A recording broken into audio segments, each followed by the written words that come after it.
since I was a little boy, music was a way for me to transmute whatever hurt or anger or feeling loneliness or that I had into something more connected and brighter. It was also a sort of a deep inner way that I connected with my sense of the divine.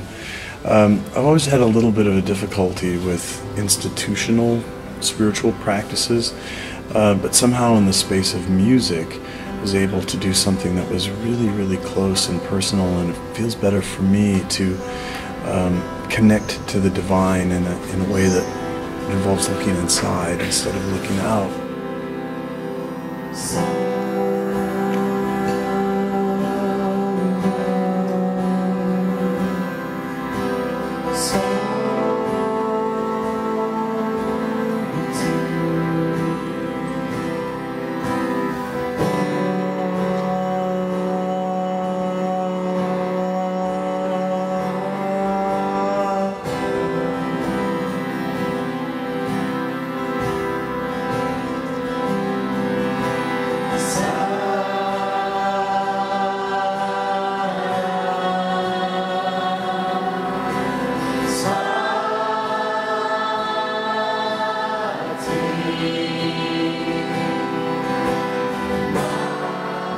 Years later, when I ended up in India living in an ashram, and I encountered people singing mantras, there was kind of a shock of recognition. You know, it was a way that I could both be personal and private and yet connected in a big public sense, you know, so that illuminated a lot of things for me. Even when we were singing to one deity or another, that it allowed me to still access a part of my mind that simply, or a part of my heart that was just moved by wonder. It still allowed me to transform whatever I had been dealing with into something that, well, was nicer for other people or who were around me, but also that made me feel better. So I started to see Kirtan as a kind of technology of bliss creation.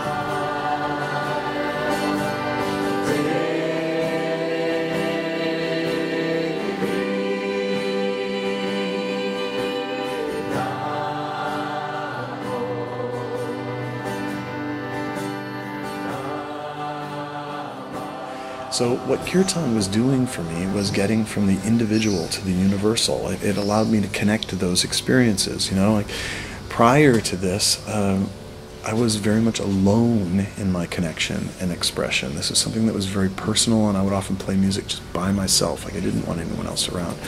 And yet, to participate in the Kirtan tradition meant that I could connect my deeply personal experience of the divine to everybody's experience of the divine, and that my process and my progress could ignite that in other people. I found that really powerful.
Because I was having really powerful experiences chanting these mantras, it led me to kind of investigate, you know, why am I having these beautiful experiences, and what could this possibly mean for me?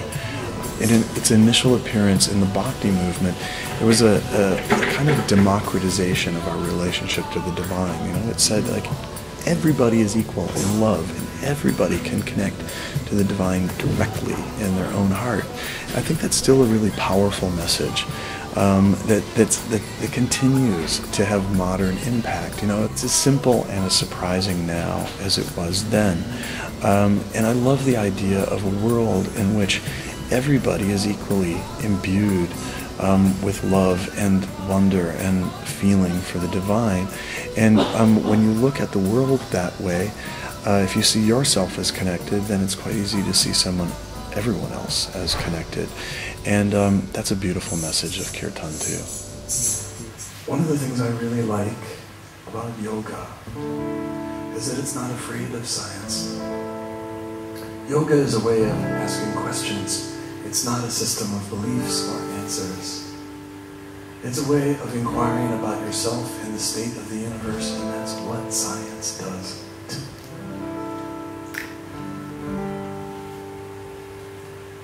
So, it seems fair to inquire about the nature of love and the nature of our relationship to one another. Science is afraid of that, but yoga's not.